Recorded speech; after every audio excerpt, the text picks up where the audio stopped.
दोस्तों कैरियन हर्टिंग्स के हमारे यूट्यूब चैनल पे आप सभी का स्वागत है। मेरी रिक्वेस्ट आप सभी से है कि ये जो वीडियोज़ है आज की स्पेसिफिक वीडियोज़ क्लास 11 वाले बच्चों के लिए है और डेली बेसिस पे हम क्लास 11 और 12 बच्चों के लिए वीडियोज़ अपलोड करेंगे उनके सब्जेक्ट से रिलेटेड। सो मेरी रिक्वेस्ट है कि आप सभी शेयर करें ताकि उन बच्चों को इसका बेनिफिट मिल सके। सो आइए चलते हैं, हम आज की वीडियो स्टार्ट करते हैं। सबसे पहले हम बात करते हैं कि जो हम नॉर्मली हम अकाउंट्स पढ़ते क्यों हैं। तो अकाउंट्स हम पढ़ते हैं अकाउंटिंग करने के लिए, अकाउंटिंग के बारे में जानने के लिए हम अकाउंट पढ़ते हैं। तो हम अकाउंट पढ़ते हैं अकाउंटिंग के लिए, राइट।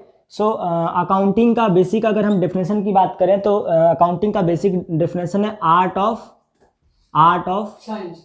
रिकॉर्डिंग,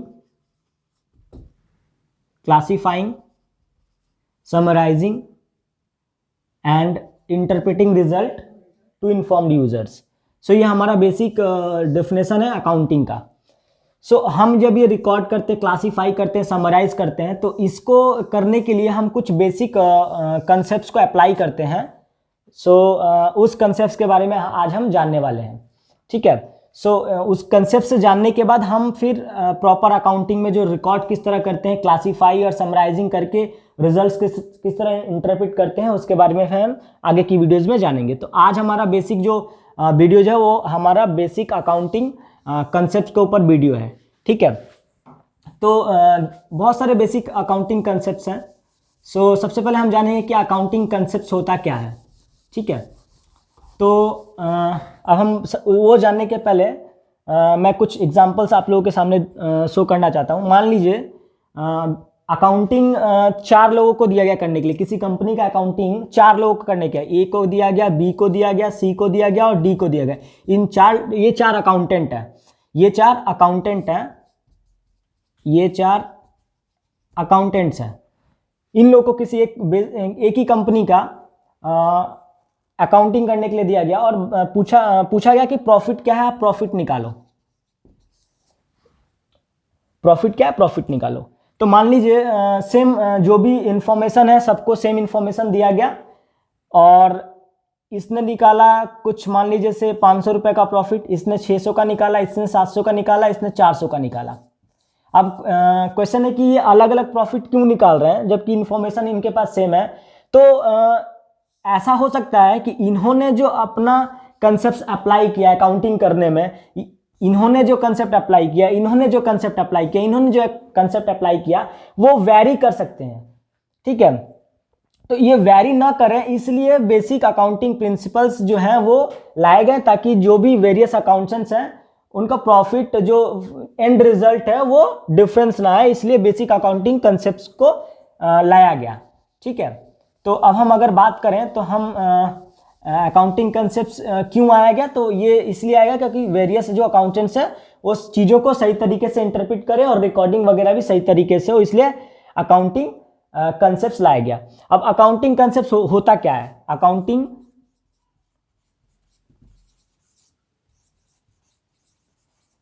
कंसेप्ट्स होता क्या है। तो अकाउंटिंग कंसेप्ट की अगर हम बात करें तो ये एजम्पशंस होते हैं, ये एजम्पशंस होते हैं जब हम फिनेंशियल स्टेटमेंट बनाते हैं किसी कंपनी का। तो बनाने के टाइम में हमारी ये बेसिक जो एजम्पशंस होते हैं जो इम्प्लाइड होते हैं, मतलब ये कम्युनिकेट ना भी करें, ये कम्युनिकेट करें या ना करें, ये इम्प्लाइड है कि हाँ ये एजम्पशंस लिए गए हैं हमारा फिनेंशियल स्टेटमेंट को बनाने में। तो ये एजम्पशंस को लेके हमारा फाइनेंशियल स्टेटमेंट बनाया, तो हमें तो ये एजम्पशंस जानने पड़ेंगे ना कि हम क्या एजम्पशंस लेके बना रहे हैं फाइनेंशियल स्टेटमेंट। मान लीजिए कि अगर एजम्पशंस अलग अलग होते तो फाइनेंशियल स्टेटमेंट जो प्रॉफिट आएगा, एंड रिजल्ट जो आएगा वो अलग अलग आएगा, इसलिए ये एजम्पशंस एम्प्लाइड होते हैं और सबके लिए सेम होते हैं। ये जो एजम्पशंस हैं जब हम फाइनेंशियल स्टेटमेंट बनाते हैं ये बेसिक एजम्पशंस हैं जिसे हम लेके फाइनेंशियल स्टेटमेंट को बनाते हैं। इन एजम्पशंस को हम अकाउंटिंग कंसेप्ट्स कहते हैं, ठीक है। तो ये हुआ हमारा कि अकाउंटिंग कंसेप्ट्स क्या। सबसे पहले हमने बात किया कि अकाउंटिंग कंसेप्ट्स जरूरी क्यों है। तो जरूरी इसलिए है कि जो अलग अलग अकाउंटेंट है वो चीज़ों को अलग अलग तरीके से इंटरप्रेट ना करे, इसलिए अकाउंटिंग कंसेप्ट जरूरी है।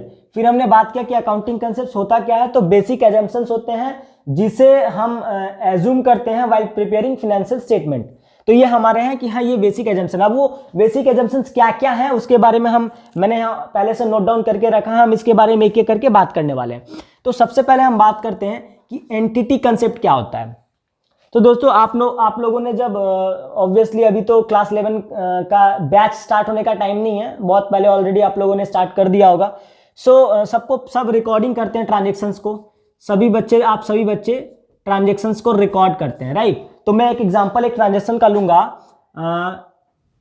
बिजनेस स्टार्टेड विथ कैश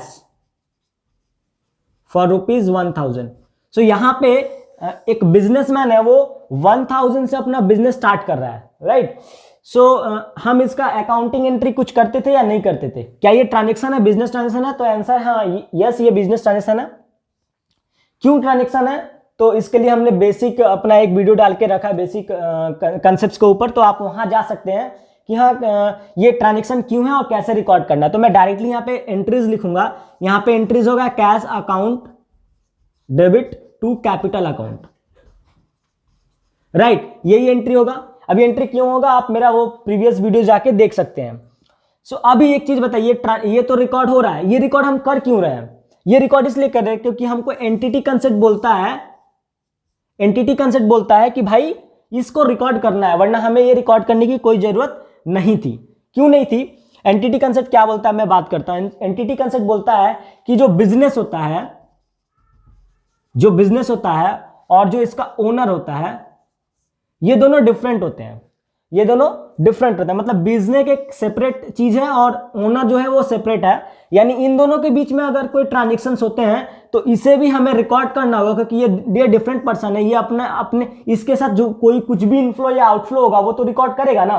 तो भाई ये तो दूसरा आउटसाइडर इसको मानता है बिजनेस को, तो ये इससे रिलेटेड भी जितने ट्रांजेक्शन है वो इसको रिकॉर्ड करेगा। कैसे? जब ये पैसा अगर मान लीजिए बिजनेस में लेके आ रहा है तो ये इसको लायबिलिटी मानेगा कि भैया मेरे पास पैसा आ रहा है, मेरे को फिर पैसा वापस करना है। तो ये एज अ लायबिलिटी इसको शो करता है कैपिटल को।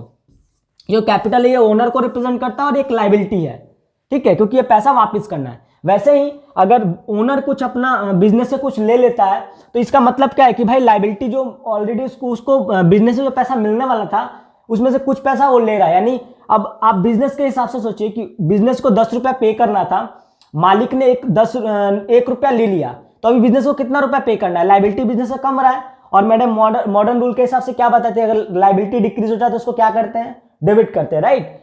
जब ये करेगा तो उसको इधर आप कैपिटल को डेबिट कीजिए, बट हम कैपिटल को डेबिट नहीं करके हम ड्राइंग को डेबिट करते हैं कि ताकि हम पता कर सके कि हाँ कितना ट्रांजेक्शन हुआ है। अब ड्राइंग क्या होता है और बाकी कैपिटल वगैरह क्या होता है हम दूसरे वीडियो में डिस्कस कर लेंगे, ठीक है।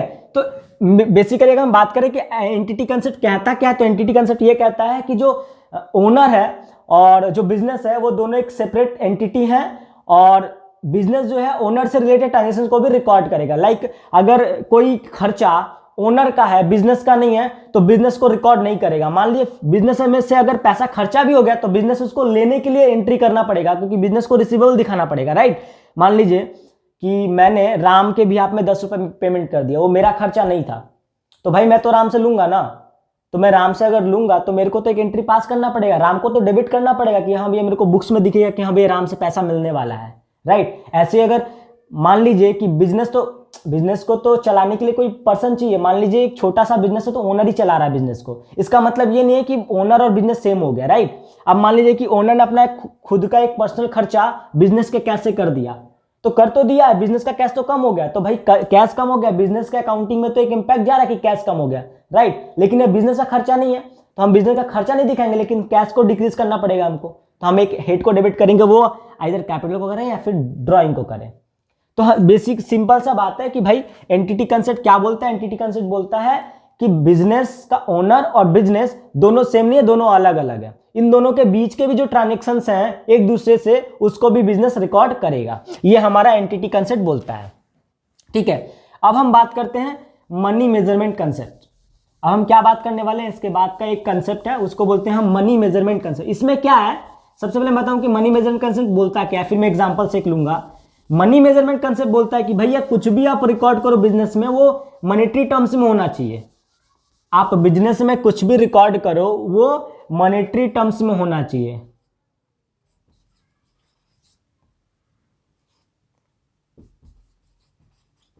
मतलब मान लीजिए मैंने एक पैकेट पेन का खरीदा, तो मैं बिजनेस में ये नहीं रिकॉर्ड करूंगा 1 packet of pen account debit, या जो भी हम स्टेशनरी यूज करते हैं वर्ड, तो स्टेशनरी अकाउंट डेबिट हम करेंगे, यहाँ 1 पैकेट नहीं लिखेंगे, रुपीज लिखेंगे ना।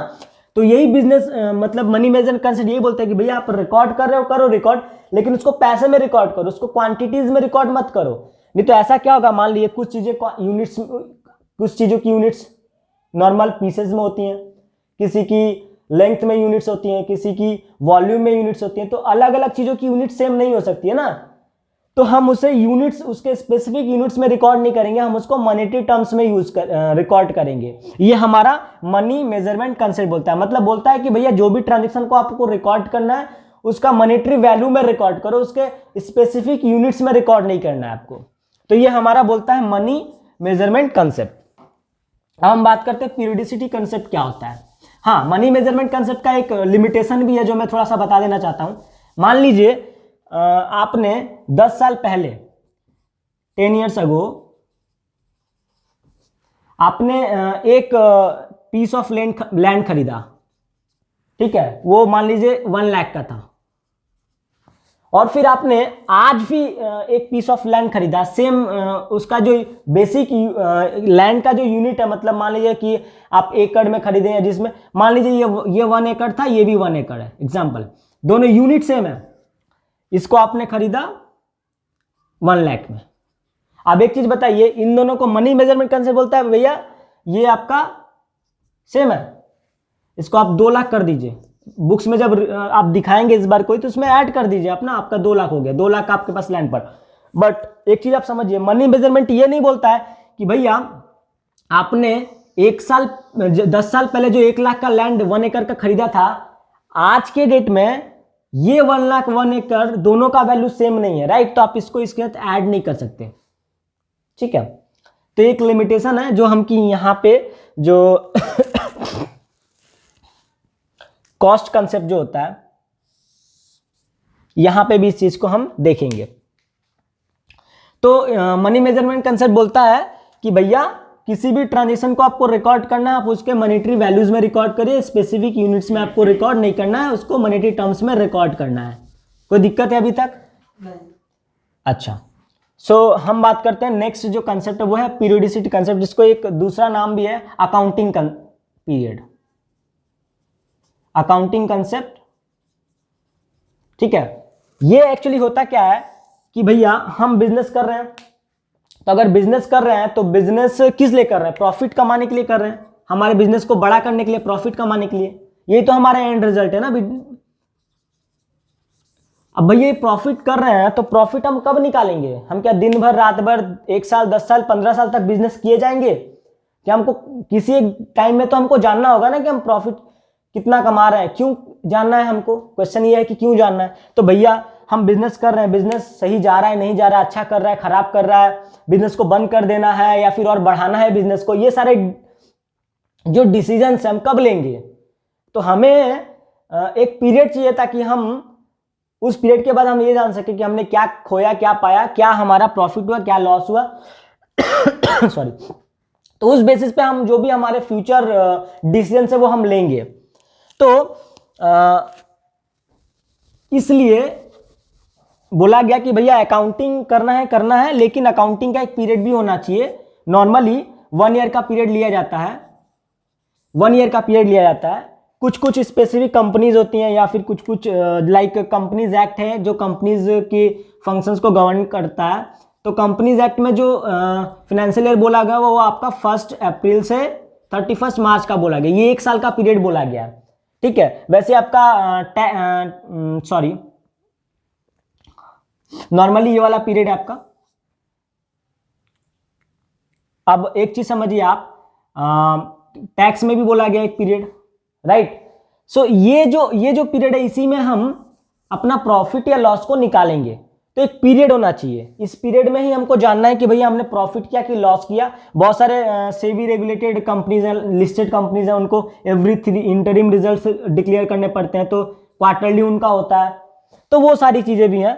तो पीरियडिसिटी कंसेप्ट ये बोलता है कि भाई अकाउंटिंग आप करना है करो। मैंने मेरा बेसिक जो एक और वीडियो मैंने डाल के रखा, उसमें मैंने बताया है कि भैया अकाउंटिंग साइकिल बोल के एक चीज होता है। अकाउंटिंग साइकिल में क्या होता है भैया, आप एंट्री करते हो, उसको रिकॉर्ड करने के बाद आप लेजर पोस्टिंग करते हो, ट्रायल बैलेंस बनाते हो, फिर जो एडजस्टमेंट्स रह गए उसको एडजस्ट करके आप फाइनल ट्रायल बनाते हो, उससे फाइनेंशियल स्टेटमेंट बनाते हो।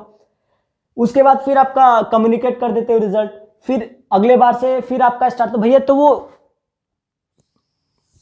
ये सर्कल एक राउंड जो पूरा होता है, वो एक राउंड किस में पीरियड होता है, पूरा अकाउंटिंग पीरियड में कंप्लीट हो जाता है। यहां से स्टार्ट हुआ और फिर यही खत्म होगा एक अकाउंटिंग पीरियड में, नेक्स्ट अकाउंटिंग में फिर से स्टार्ट होगा।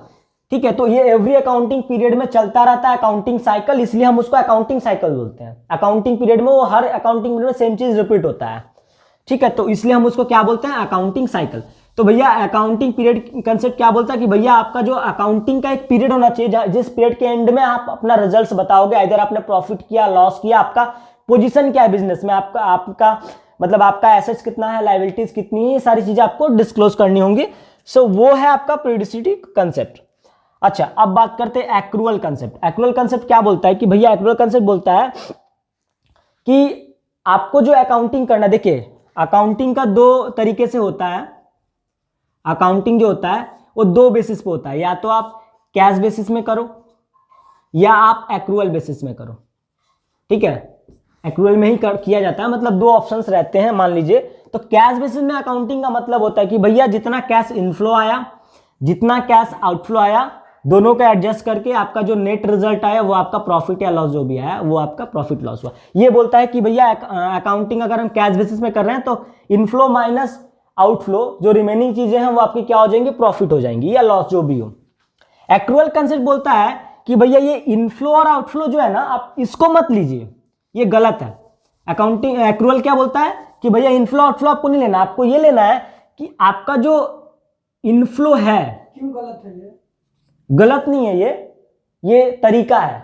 अब इसको इससे बेटर इसको बताना है, तो अगर ये बेटर है तो इसको तो अपना एक रीजन देना पड़ेगा ना। वो रीजन ये है कि भैया एक्रूअल बोलता है कि आप इनफ्लो आउटफ्लो मत लीजिए, आप ये लीजिए कि आपने जो ये अकाउंटिंग पीरियड है, इस पीरियड में आपने कितना कमाया और इस पीरियड में आपका कितना खर्चा हुआ। अब कमाना और रिसीव करना, इनफ्लो कमाना और कैश रिसीव करना दोनों सेम नहीं होता है। आपने 10 रुपया कमाया, जरूरी नहीं है कि आपने जो 10 रुपया कमाया वो आपको कैश में मिल गया। हो सकता है कि उसमें से 2 रुपया मिला, 8 रुपया अगले साल मिले, या हो सकता है आपने ऑलरेडी 8 रुपया रिसीव कर लिया है। यानी जो आपने कमाया आप उसको लीजिए, आप कितना रिसीव कर रहे हो वो मत लीजिए। वैसे ही आपने जो आपका जो खर्चा है इस पीरियड का, उस खर्चे को आप लीजिए। आपने कितना पे किया उसको मत लीजिए, आपने कितना खर्चा आपका इस पीरियड में होना है वो खर्चा को आप लीजिए। आप कितना पे कर रहे हो उसको नहीं लेना आपको। मतलब कि मान लीजिए आपने कुछ खर्चा, अगले साल का खर्चा इस साल पेमेंट कर दिया है, अगले साल का, आने वाले जो साल है उसका खर्चा इस साल पेमेंट करते हैं, तो वो खर्चा तो अगले साल का है ना, तो आप इस साल पेमेंट कर रहे हो तो कैश बेसिस में तो उसको आप ले रहे हो कि भैया मेरा आउटफ्लो हो गया। लेकिन आप एक्रूअल में नहीं लेते हो। एक्रूअल क्या बोलता है कि भाई उस साल का खर्चा है ना, तो आप उस साल लो, इस साल आपको नहीं लेना है, तो इस साल के खर्चे में ऐड नहीं होगा। वैसे ही आपने पिछले साल इस साल का खर्चा पेमेंट कर दिया था, तो उस खर्चे को आप इस साल लीजिए। ये इस साल का खर्चा, वो जो आपने पेमेंट किया पिछले साल वो इस साल का खर्चा, तो अब इस साल लीजिए। मतलब सिंपल सा बात है कि भैया आपने जो कमाया है, आपने जो कमाया है वो जिस पीरियड में कमाया है, और आपका जो खर्चा जिस पीरियड का है आपको उसी पीरियड में दिखाना है। ये हमारा एक्रूअल कंसेप्ट बोलता है। मतलब पीरियडिसिटी कंसेप्ट के हिसाब से बोलता है कि भैया आपको इनकम एक्सपेंस जो लेना है आपको ये कंसेप्ट फॉलो करके लेना है, और कैश बेसिस ये चीज को नहीं कंसीडर करता है, राइट। तो एक्रूअल क्या बोलता है कि भैया आपको पीरियड के हिसाब से जो आपका इनकम एक्सपेंस है आपको उसको ही लेना है, बाकी चीजों को नहीं लेना है। ये हमारा एक्रूअल कंसेप्ट बोलता है। अब हम बात करते हैं मैचिंग कंसेप्ट। मैचिंग कंसेप्ट के बारे में बात करते हैं कि मैचिंग कंसेप्ट होता क्या है। मैचिंग कंसेप्ट बोलता है कि भैया आप इनकम कर रहे हो, मान लीजिए आपने सेल किया गुड्स को, आपने गुड्स को सेल किया। अभी जो आपने गुड्स को सेल किया तो गुड्स आया कहां से? इधर आपने बनाया होगा या आपने खरीदा होगा। मैं एज्यूम करता हूं कि आपने खरीदा है। तो मान लीजिए जो गुड्स आपने मान लीजिए 100 kg गुड्स सेल किया, तो आपने ये 100 kg आया कहां से? ऊपर से तो नहीं आ गया। आपने इधर खरीदा होगा या आपके पास इस साल खरीदा हो या आपने पिछले साल खरीदा हो, कहीं ना कहीं से आपके पास पड़ा हुआ था तो आपने उसको बेचा, राइट। तो अब मान लीजिए कि आपने पिछले साल 10 kg आपका पड़ा हुआ था पिछले साल का, उसको हम ओपनिंग स्टॉक मानते हैं, ठीक है। इस साल आपने 130 kg खरीदा, ठीक है। अभी आपके पास हो कितना गया था? 140 kg। इसमें से आपने 100 kg बेच दिया और आपका क्लोजिंग स्टॉक रह गया 40 kg। तो मैचिंग कंसेप्ट ये बोलता है कि भैया आपने कितना सेल किया? 100 kg। आप खर्चा कितना दिखा रहे हो? आप खर्चा उतना ही दिखाओ जितना खर्चा 100 kg के लिए हुआ है। आप बाकी खर्चों को नहीं दिखा सकते। बाकी खर्चा कब दिखाओगे? जब उसको इनकम दिखाओगे उसका। मतलब यानी आप ये इसमें से आपने 40 kg तो क्लोजिंग स्टॉक बोल रहे हैं, मतलब आपने बेचा नहीं है। तो जो 100 kg जो आपका इसके हिसाब से जो 100 kg का खर्चा आ रहा है ना, आप इस इनकम से उसी को माइनस करोगे। मतलब जो इनकम है उसके अगेंस्ट में जो कॉस्ट है वो मैच करना चाहिए। मतलब ऐसा नहीं हो कि इस इनकम को अर्न करने के लिए आपने कॉस्ट किया ही नहीं है। अगर नहीं किया तो इस कॉस्ट को आप नहीं दिखा सकते। यानी आप एक इनकम कर रहे हो, इस इनकम को अर्न करने के लिए आपने मान लीजिए कि 2020 में इस इनकम को दिखाया, राइट। तो अब एक चीज समझिए, ये इनकम 2020 में दिख रहा है ना, तो इस इनकम को अर्न करने के लिए आपने जितना खर्चा किया, आपने पेमेंट नहीं किया। पेमेंट आज कर सकते हो, 2 साल पहले कर सकते हो, 4 साल बाद में कर सकते हो। कितना आपका इस इनकम के लिए एक्चुअल खर्चा हो रहा है, ठीक है, उस खर्चे को आप 2020 में ही माइनस करो। आप 21 जब पेमेंट करोगे तब माइनस नहीं करना, आपको इसी साल माइनस करना है। ये बोलता है हमारा मैचिंग कंसेप्ट। मैचिंग कंसेप्ट बोलता है कि भैया इनकम अर्न करने के लिए जो खर्चा आपने किया है, आप इनकम को जिस पीरियड में दिखाओगे आपको उस खर्चे को उसी पीरियड में दिखाना है, किसी और पीरियड में नहीं दिखाना। ये हमारा बोलता है मैचिंग कंसेप्ट, ठीक है। और इसी के वजह से जब हम अपना फाइनल अकाउंट बनाते हैं, आप लोगों को याद होगा, तो उसमें क्लोजिंग स्टॉक जो होता है ना, हम सेल्स के तरफ दिखाते हैं। क्यों? क्योंकि हम उसको माइनस करते हैं कॉस्ट से।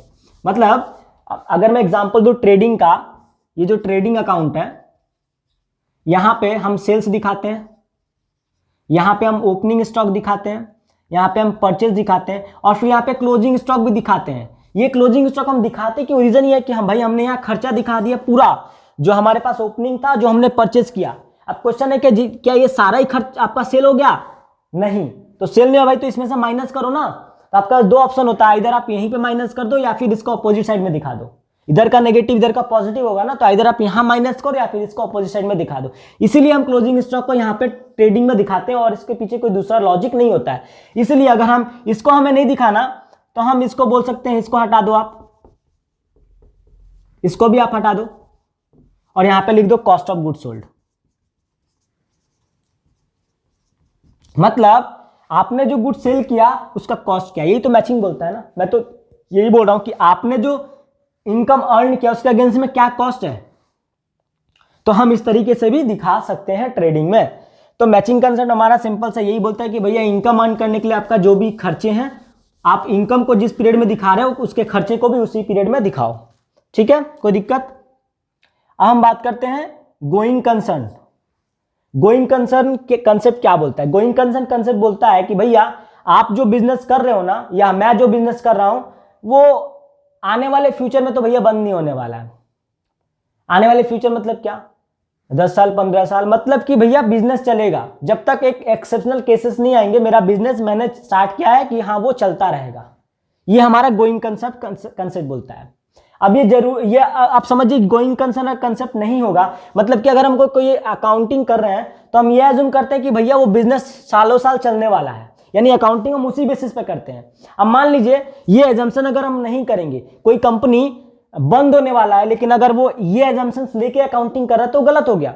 जो बंद होने वाली कंपनीज होती हैं उनका गोइंग कंसर्न एजम्पशन तो फुलफिल ही नहीं होता है, तो उन्हें जो अकाउंटिंग है उनका अकाउंटिंग नॉर्मल हम जो अकाउंटिंग करते हैं उससे डिफर करेगा। एग्जाम्पल के लिए मैं एग्जाम्पल आपको लेता हूं, मान लीजिए कि आपने 2 साल का बिजनेस स्टार्ट किया, 2 साल बाद ही आपका बिजनेस खत्म हो जाएगा। 2 ईयर्स, अब आज आपने बिजनेस स्टार्ट किया, 2 साल बाद आपका बिजनेस बंद हो जाएगा, आपको पता है, फिर भी आप ये कंसेप्ट को लेके अकाउंटिंग कर रहे हो। मान लो आपने 2 करोड़ का एक मशीन खरीदा, जो मशीन का लाइफ 10 साल है, ठीक है। अब आप डेप्रिसिएशन चार्ज करोगे, तो भाई डेप्रिसिएशन बोलता है कि आपको डेप्रिसिएशन नॉर्मल जो रूल है, इधर आप कोई भी बेसिस से करो तो इसको 10 साल में चार्ज करना है यूजफुल लाइफ के हिसाब से, कंपनीज एक्ट बोलता है। तो अब यूजफुल लाइफ के 10 साल में इसको, मान लीजिए हम स्टेट लाइन में अगर हम बात करें तो 20-20 लाख करके, 20 लाख करके हम हर एक साल में इसको डेप्रिसिएशन दिखाएंगे। अब एक चीज समझिए, मेरा बिजनेस 2 साल में ही बंद हो जा रहा है। अगर मेरा गोइंग कंसर्न कंसेप्ट है ही नहीं है, तो यानी 2 साल में मेरा बंद होने वाला है, तो भैया मैंने 40 लाख तो मैंने डेप्रिसिएशन चार्ज कर दिया, प्रॉफिट ये 2 साल का जो प्रॉफिट निकला है वो 40 लाख डेप्रिसिएशन माइनस करने के बाद निकला है। अब एक चीज आप समझो कि ये जो मैंने माना था कि भैया बाकी का जो डेप्रिसिएशन है वो आने वाले 8 सालों में भी दिखाऊंगा, मैं तो दिखा ही नहीं पा रहा हूं। तो ये जो हमारा जो 1,60,000 सॉरी 1,60,00,000 रुपया जो है वो हम कहां दिखाएंगे? तो मैचिंग ही नहीं हुआ ना, क्योंकि भैया ये जो मैंने खरीदा था, ये जो मशीन मैंने खरीदा था, मैंने तो इस बिजनेस के लिए खरीदा था। तो भैया ऐसे चीजों को मेरे को उसी हिसाब से दिखाना पड़ेगा। ये जो एसेट है उसको मैं डेप्रिसिएशन माइनस करके नहीं दिखाऊंगा, मेरे को कितना मिलने वाला है 2 साल बाद। मान लो मैंने 2 करोड़ में खरीदा था ना, 2 साल बाद जब मैं बिजनेस मेरा बंद होने वाला, उस समय इसका दाम 50 लाख रह गया, तो भैया मैं इसको 50 लाख में दिखाऊंगा, बाकी का पैसा जो भी है मैं बिजनेस खर्चा दिखा के इसको क्लोज करूंगा। क्यों? क्योंकि भैया मेरा बिजनेस सालों साल नहीं चलने वाला है। ऐसा नहीं है कि भैया बिकेगा नहीं तो मेरा चलेगा, यानी मेरे को उसी हिसाब से भी अकाउंटिंग करना पड़ेगा कि मेरा बिजनेस बंद, अब तो बिजनेस बंद हो रहा है ना, सारे एसेट लायबिलिटी को मेरे को सेल करना पड़ेगा। तो सेल करना है तो मैं जब खरीदा था उस हिसाब से मैं उसको दिखाऊंगा कि मेरे को कितना मार्केट से मिलने वाला उस हिसाब से दिखाऊंगा, क्योंकि मेरे को बिजनेस तो बंद कर रहा हूं, मैं बंद कर रहा हूं। जो भी मेरे एसेट्स है, फर्नीचर है, फ्रीज है, जो कुछ भी है, उसे मैं क्या करूंगा? रखूंगा तो नहीं, उसे तो मैं बेचूंगा। अब बेचूंगा तो मेरे को तो मार्केट के हिसाब से, जो मार्केट में रेट मिल रहा है मेरे को तो अपना उसी हिसाब से मेरे को तो अमाउंट दिखाना पड़ेगा ना। इसीलिए हम जब नॉर्मल अकाउंटिंग करते हैं तो ये हमारा एजम्पशन ये रहता है कि भैया बिजनेस सालों साल चलने वाला है। अगर ये एजम्पशन फुलफिल नहीं होता तो फुल डिस्क्लोजर जिसे हम बात करते हैं ना, ये हमें डिस्क्लोज करना पड़ता है कि भैया हमारा गोइंग कंसर्न नहीं है, हमारा बिजनेस बंद होने वाला है, या जो कुछ भी चीजें हैं वो आपको डिस्क्लोज करना होता है। क्योंकि भैया नहीं तो अगर आप डिस्क्लोज नहीं करोगे तो सामने वाला बंदा तो ये समझेगा कि भैया बिजनेस चलने वाला है सालों साल, क्योंकि भैया एजम्पशन यही है, हर किसी को पता ये एजम्पशन है। तो इसीलिए गोइंग कंसर्न एजम्पशन अगर नहीं है तो आपको डिस्क्लोज करना पड़ेगा, क्योंकि अकाउंटिंग फिर उसी हिसाब से होता है। ठीक है, हम बात करते हैं कि कॉस्ट कंसेप्ट क्या होता है। कॉस्ट कंसेप्ट बोलता है कि भैया आप जो चीजें खरीद रहे हो, जो भी रिकॉर्ड कर रहे हो, उसको कॉस्ट में करो, उसको हिस्ट्रिकल कॉस्ट में करो। मतलब आपने 10 साल पहले 1 लाख, जो मैंने बात किया 10 साल पहले आपने 10 ईयर, मैंने थोड़ी देर पहले इसके लिए बात किया था, 10 साल पहले आपने एक लैंड खरीदा, उस लैंड का दाम 1 लाख था। ठीक है, मान लीजिए 1 एकड़ था। ये सेम आपने वैसे ही लैंड को अभी खरीदा, ये मान लीजिए ये भी 1 एकड़ है, ये आपने 4 लाख में खरीदा। अब एक चीज समझिए, कॉस्ट कंसेप्ट बोलता है कि भैया ये इस लैंड का कॉस्ट है, ये इस लैंड का कॉस्ट है। तो आपको जब बैलेंस शीट आप बनाओगे तो लैंड जब दिखाओगे तो आप इसको जोड़ दो, कॉस्ट में दिखा दो आप। लेकिन आप सिंपल सा सोचो, आज से 10 साल पहले 1 लाख का जो वैल्यू था, कि आज इस 4 लाख का वैल्यू सेम है? क्योंकि भैया यूनिट तो हमारा सेम है, एक एकड़, मतलब क्वांटिटी हमारा सेम है, बट प्राइस अलग अलग है। तो क्या उस समय जो 1 लाख, आज हम जो उस समय जो 1 लाख में हम जो खरीद सकते थे और आज हम जो 4 लाख में खरीदे, क्या दोनों का क्वांटिटी सेम होगा? अभी यहां मान लीजिए सेम है, नॉर्मली क्या सेम रहेगा? बिल्कुल सेम नहीं रहेगा। कॉस्ट कंसेप्ट यही बोलता है कि भैया आप जोड़ दो, आप हिस्ट्रिकल कॉस्ट में जोड़ दो, जो आपने 10 साल पहले खरीदा या आज आपने जो खरीदा उसे आप जोड़ दो, कोई दिक्कत नहीं है। ये एक लिमिटेशन है। क्यों? क्योंकि आप भाई मनी का भी तो एक वैल्यू होता है, हर साल मनी का वैल्यू तो सेम नहीं होता है। आज से 5 साल पहले चीजों का जो दाम था आज भी क्या सेम है? बिल्कुल सेम नहीं है, चेंज हो रहा है। तो जो प्राइस, जो वैल्यू में जो चेंजेस आ रहे हैं ना, वो ये इस कंसेप्ट का लिमिटेशन है कि भैया वैल्यू में चेंज हो रहा है, बट ये कंसेप्ट बोलता है कि भैया आपको उसी के हिसाब से चेंजेस को दिखाना ही नहीं है, आपको अकाउंटिंग ही नहीं करना है। तो यार नहीं कहने का मतलब है कि जो हम अकाउंटिंग करते हैं वो हम हिस्ट्रिकल कॉस्ट में करते हैं। क्यों? ये जब मैंने लैंड खरीदा इसके लिए कुछ मैंने पेमेंट्स वगैरह किए होंगे, इसका कुछ डॉक्यूमेंट होगा, जो मैंने सोर्स डॉक्यूमेंट मेरा प्रीवियस वीडियो में मैंने डाल के रखा है कि सोर्स डॉक्यूमेंट क्या होता है। तो इसका एक डॉक्यूमेंट होगा, इस डॉक्यूमेंट में 1 लाख लिखा हुआ, भैया आप उसी में रिकॉर्ड करो। आज आपने 4 लाख में खरीदा है, भैया आप 4 लाख में रिकॉर्ड करो, आप दोनों को जोड़ दो। ये नहीं बोला जा रहा कि भैया 1 लाख का आज जो वैल्यू आप इसको जोड़ो, या फिर 4 लाख का 1 लाख उस समय पहले क्या वैल्यू था उसको, भैया आज के डेट इसको तो आपको आज के वैल्यू में जोड़ना पड़ेगा ना। हो सकता है 1 लाख का आज के समय में 10 लाख वैल्यू हो, 12 लाख वैल्यू हो, तो भैया इसका तो 12 लाख जुड़ना चाहिए। तो ये कॉस्ट कंसेप्ट का एक लिमिटेशन है। क्या लिमिटेशन है? कि ये जो मनी के वैल्यू है ना, जो चेंजेस हो रहे हैं, इसको कंसीडर नहीं करता। ये बोलता है भैया आप हिस्ट्रिकल कॉस्ट में रिकॉर्ड करो, पास्ट में जो आपने खर्चा किया उसी बेसिस पे आपको रिकॉर्ड करना है, आपको चेंजेस को रिकॉर्ड नहीं करना है। ये कॉस्ट कंसेप्ट बोलता है। हम बात करते हैं रियलाइजेशन कंसेप्ट क्या बोलता है। रियलाइजेशन कंसेप्ट को हम दूसरे तरीके से बोल सकते हैं revenue recognition concept. Realisation concept का एक दूसरा नाम है रेवेन्यू रिकॉग्निशन।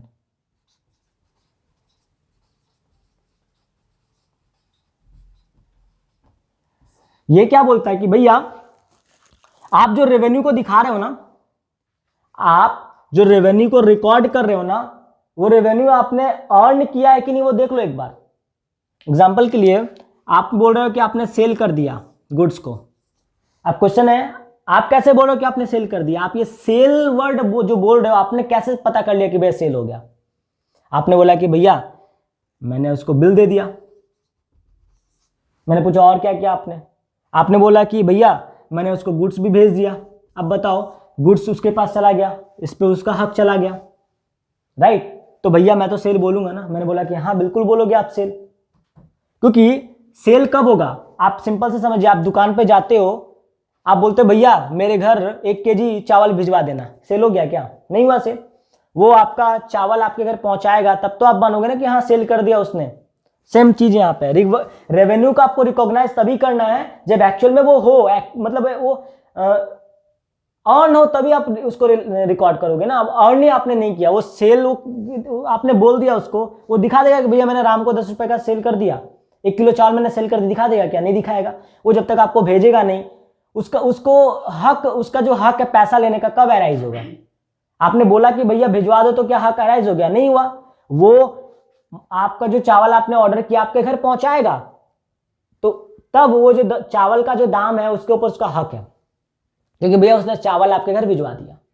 तो रेवेन्यू जो ये रियलाइजेशन या रेवेन्यू रिकॉग्निशन कंसेप्ट ये बोलता है कि भैया आप जो इनकम दिखा रहे हो ना, वो एक बार चेक कर लो कि वो इनकम क्या सच में आपका क्या उसके ऊपर हक है? क्या वो जो इनकम है वो जो इनकम का जो राइट क्या वो राइट आपके पास है उस इनकम का? अगर भैया नहीं है तो आप उसको रेवेन्यू नहीं मान सकते, उसको रिकॉर्ड अभी नहीं करो। जब आपके पास वो राइट मिल जाएगा तब आप रिकॉर्ड करोगे। ये हमारा रेवेन्यू रिकॉग्निशन या रियलाइजेशन कंसेप्ट बोलता है। एक दूसरा मैं एग्जांपल देता हूं, ये तो सेल गुड्स के सेल के लिए था। अब एक चीज समझिए, आप कंस्ट्रक्शन में के बिजनेस में हो, आपका बिजनेस है, आप बिल्डिंग्स बनाते हो और उसको मार्केट में बेचते हो, फ्लैट्स वगैरह बनाते हो बेचते हो। अब एक चीज समझिए भैया, बिल्डिंग बनाने में टाइम लगते हैं, 1 साल 2 साल 3 साल टाइम लगता है। अब आप जो ये कंस्ट्रक्शन कर रहे हो, अब यहां से आपका बुकिंग वगैरह भी आता है, फ्लैट्स के बुकिंग लोग करते हैं। तो भैया जो बुकिंग कर रहे हैं क्या आप उसको सेल दिखा दोगे? बताओ आप क्या सेल दिखा दोगे? नहीं। जब तक आप उसको फ्लैट हैंड ओवर नहीं करोगे तो आपका सेल नहीं होगा। होगा क्या सेल? बिल्कुल नहीं होगा। हाँ, एक चीज हो सकता है कि भैया आप बिल्डिंग जो कंस्ट्रक्ट कर रहे हो, कुछ कंप्लीट होगा, कुछ बेचोगे, तो भैया कुछ कंप्लीट होगा, कुछ उस हिसाब से आप उसको फिर रेवेन्यू को रिकॉग्नाइज करो। आप ऐसा तो नहीं है बुकिंग मिला अभी बन ही रहा है तब तक बुकिंग मिलता गया, आप उसको इनकम दिखाते गए 2 साल बाद पता चला कि भैया आपका कंस्ट्रक्शन तो हुआ ही नहीं, आपको सारे पैसे वापस करने। आपने तो उसको प्रॉफिट मान के कंज्यूम कर लिया, आपने जो ओनर वगैरह सबको दे दिया प्रॉफिट का हिस्सा आपने सबको डिस्ट्रीब्यूट कर दिया। बाद में पता चला कि भैया वो सारे पैसे वापस करने, आपके मालिक से दोबारा मांगोगे आप पैसे? ऐसा तो बहुत ह्यूज लॉस हो जाएगा ना। तो इसलिए आपको रियलाइजेशन तभी मानना है जब वो एक्चुअल में आपको उस जो रियलाइजेशन के ऊपर जो राइट है वो आपके पास हो, तभी आप उसको रिकॉर्ड करोगे, वरना आप उसको डिफर करोगे। जब राइट आ जाएगा तभी आपको रिकॉर्ड करना है। ठीक है। अब हम बात करते हैं कि डुअल एस्पेक्ट कंसेप्ट क्या होता है। आप सभी ने जर्नल एंट्रीज किया होगा। मैंने थोड़ी देर पहले लिखा था cash account debit to capital account. लिखने से ही आप सभी को समझ में आ गया होगा कि बिजनेस की भाषा में ये क्या बोलना चाहता है। मैंने यहाँ पे जो एंट्रीज लिखा है इससे आप सबको समझ में आ रहा होगा कि भैया ये जो एंट्री बता रहा है कि भैया मालिक जो है वो पैसा बिजनेस में लेके आ रहा है। यहाँ लिखा नहीं है कि मालिक बिजनेस में पैसा लेके आ रहा है, यहाँ नहीं लिखा ये चीज, लेकिन फिर भी आप सभी को समझ में आ रहा होगा कि इसका मतलब ये है कि बिजनेस में पैसा मालिक लेके आ रहा है। यही तो अकाउंटिंग है, यही तो बिजनेस का लैंग्वेज है। बिजनेस तो एक लैंग्वेज भाषा है ना, तो वो भाषा अपनी भाषा में ये बताना चाहता है कि भैया मालिक बिजनेस में पैसा लेके आ रहा है। ठीक है, अब देखो आपने एक अकाउंट को डेबिट किया है, एक दूसरे अकाउंट को आपने क्रेडिट किया है। क्यों किया है भाई? रीजन क्या है करने का? क्योंकि ये डुअल एस्पेक्ट कंसेप्ट जो है ना वो यही बोलता है कि भैया आप एक को डेबिट अगर आपको करना है ना तो एक को क्रेडिट भी आपको करना होगा। भैया एक को आपको खर्चा दिखा रहे हो ना आप, तो अगर खर्चा दिखा रहे हो, ये जो खर्चा दिखा रहे हो, खर्चा कैसे होता है? कुछ जाएगा आपके पास से, जाएगा वो दिखेगा। तो भैया ये अगर खर्चा दिखा रहे हो तो इसके अगेंस्ट में कुछ जा रहा है उसको भी दिखाओ। मतलब एक जो ट्रांजेक्शन है उसके दो पार्ट होंगे, कुछ आपको मिलेगा कुछ आप खोओगे, आपको दोनों दिखाना है। सिर्फ मिलने वाला नहीं दिखाना, सिर्फ खोने वाला नहीं दिखाना, आपको क्या आपने पाया क्या आपने खोया सारे चीज को आपको रिकॉर्ड करना पड़ेगा। यही हमारा डुअल एस्पेक्ट कंसेप्ट बोलता है। आप बोलता है कि भैया एक को डेबिट करो और एक को क्रेडिट करो। डेबिट क्रेडिट क्यों करना है? क्योंकि कुछ मिला कुछ गया। जैसे इनकम को क्रेडिट क्यों करते हैं? भैया मिला है ये, अब इनकम जो मिला है इसके अगेंस्ट में कॉरस्पॉन्डिंग डेबिट होगा ना। क्या डेबिट होगा? आइदर पैसा आ जाएगा या फिर फ्यूचर में आने वाला होगा, राइट। तो जो भी चीजें हैं आप डुअल एस्पेक्ट जो कंसेप्ट ये बोलता है कि भैया जो आप एंट्री कर रहे हो ना उसके दो एस्पेक्ट है, एक डेबिट है क्रेडिट है, दोनों को आपको रिकॉर्ड करना है। ठीक है, ये हमारा डुअल एस्पेक्ट जो कंसेप्ट है वो ये बोलता है। हम इसके बाद की बात करते हैं, ये है आपका कंजर्वेटिज्म। कंजर्वेटिज्म क्या बोलता है कि भैया आप जो अकाउंटिंग करते हो ना, आप जो अकाउंटिंग करते हो, अकाउंटिंग करने के टाइम में आप कुछ इनकम दिखाते हो, आप कुछ एक्सपेंस दिखाते हो। अब ये आप जो ये इनकम दिखा रहे हो ना, आप इनकम को तभी दिखाओ जब आपका ये कंसेप्ट फुलफिल हो।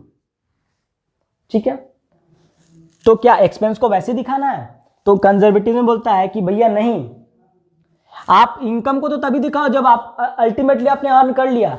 लेकिन अगर आपको फ्यूचर में लगता है कि भैया कल कुछ खर्चा होने वाला है और वो मेजर है, उसका इंपैक्ट आज पड़ सकता है, आज के जो यूजर है ना वो उस इंफॉर्मेशन को अगर उनको पता होगा तो कुछ अपना रीजन हो सकता है चेंज कर लें वैसे चीजों को, तब वैसे खर्चे जो हैं उसको आपको आज ही उसके लिए प्रोविजंस करने होंगे। आपने प्रोविजन देखा होगा, हम डेटर के लिए प्रोविजन करते हैं, हम डेप्रिसिएशन वगैरह करते हैं, राइट। ये जो प्रोविजंस जो हम करते हैं ना, ये प्रोविजन क्या है कि क्यों करते हैं? क्योंकि हमें ये कंजर्वेटिज्म जो कंसेप्ट है ये बोलता है कि भैया अगर फ्यूचर में कुछ खर्चा आपको आज लग रहा है कि हो सकता है, तो वैसे खर्चों के लिए आज आप ही प्रॉफिट को माइनस करो। वरना मान लो कि आपको आज पता है कि आपका कल खर्चा होने वाला है, आपने फिर भी प्रॉफिट से माइनस नहीं कहा, प्रॉफिट को डिस्ट्रीब्यूट कर दिया, कल जो खर्चा होगा वो प्रॉफिट का पार्ट तो है ही, वो तो चार्ज ऑफ होगा ना, उस साल ह्यूज लॉस हो जाएगा। इसलिए अगर आपको लगता है कि भैया आने वाले फ्यूचर में, अब 15 साल बाद का तो खर्चा आप रिकॉर्ड करोगे नहीं, इन नियर फ्यूचर आपको लगता है कि भैया उसका ह्यूज इंपैक्ट है आज के डेट में, तो भैया आज उसका प्रोविजन कर लो। आप कंजर्वेटिज्म कंसेप्ट के हिसाब से चलो, प्रोविजन कर लो ताकि इन फ्यूचर आपको वो ह्यूज लॉस को सफर नहीं करना पड़े। लॉस तो होगा लेकिन उस पीरियड में ही ह्यूज लॉस नहीं होगा, कुछ तो इस साल आपने दिखाई दिया ना। उसके बाद है कंसिस्टेंसी। कंसिस्टेंसी जो कंसेप्ट है, कंसिस्टेंसी कंसेप्ट आपको बोलता है कि भैया आप जो अपना अकाउंटिंग का प्रिंसिपल्स को फॉलो कर रहे हो, आपका जो पॉलिसी है ना उसमें आपको कंसिस्टेंसी रखना है। मतलब ऐसा नहीं है आज आपने इस तरीके से किया, अगले साल आपने इस तरीके से किया, उसके अगले साल आपने इस तरीके से किया। भैया ये थोड़ी ना आपका क्रिकेट का मैच चल रहा है कि आप आज इस स्टेडियम में खेल रहे हो, कल को इस स्टेडियम में खेलोगे, परसों इस स्टेडियम में खेलोगे, नहीं, ऐसा नहीं कर सकते आप। अगर आप अकाउंटिंग कर रहे हो, कुछ आपने पॉलिसीज, अपना प्रिंसिपल्स को आपने अपनाया है, तो भैया उसको कंसिस्टेंटली फॉलो करो। हर साल आपको सेम फॉलो करने हैं। आपको अलग अलग ग्राउंड पे मैच नहीं करना, आपको एक ही ग्राउंड पे मैच खेलना है। मतलब कि आप मान लो एक डिप्रेसिएशन का जो 12 वाले बच्चे होंगे उनको समझ में आ गया, 11 वालों के लिए तो एक जस्ट बता दूं कि डिप्रेशन होता है क्या है। आप जो एसेट यूज करते हो ना, आप जो एसेट यूज कर रहे हो वो उसका मशीन है, मान लीजिए आप प्रोडक्शन कर रहे हो तो मशीन तो यूज हो रहा है ना, तो वो जो यूज का जो चार्जेस है ना, वो आप उसको डिप्रेशन बोल सकते हो। शॉर्ट में यही बोलूंगा मैं। जब नेक्स्ट में 12, आप जब 11 में हो ना, आपका सिलेबस में अगर होगा तो मैं उसको फिर मैं कराऊंगा, तो मैं और डिटेल में बताऊंगा कि एक्चुअल में डिप्रेशन क्या होता है। अभी मैं ये बताऊं, अच्छा डिप्रेशन का मेथड होता है बहुत सारा। आप वैल्यू निकालना है, वैल्यू तो बोला नहीं है मार्केट में कितना डिप्रेशन चार्ज होगा, तो अमाउंट जो है ना निकालने के लिए अलग अलग मेथड्स हैं। इसमें आपने एक मेथड किया, इसमें आपने कोई दूसरा मेथड यूज किया, इसमें आपने एक तीसरा मेथड यूज किया। ये जो कंसिस्टेंसी कंसेप्ट है ना, ये आपको बोलता है भैया आपको मैच खेलना है, आप खेलो, आप सारे मैच को एक ही ग्राउंड में खेलो, अलग अलग ग्राउंड में आपको नहीं खेलना। आपको जो पॉलिसी, आप जो भी आप एजेंशन वगैरह ले रहे हो, जो कुछ भी कर रहे हो भाई, उसमें कंसिस्टेंसी रखो। आप मतलब कि जो आप एज्यूम करके अपना एक फाइनेंशियल स्टेटमेंट बना रहे हो ना, ऐसा नहीं है आज आपका मन किया, आज आपने ये मेथड चुन लिया, अगले साल आपका मन किया आपने दूसरा मेथड ही चुन लिया, ऐसा नहीं करना।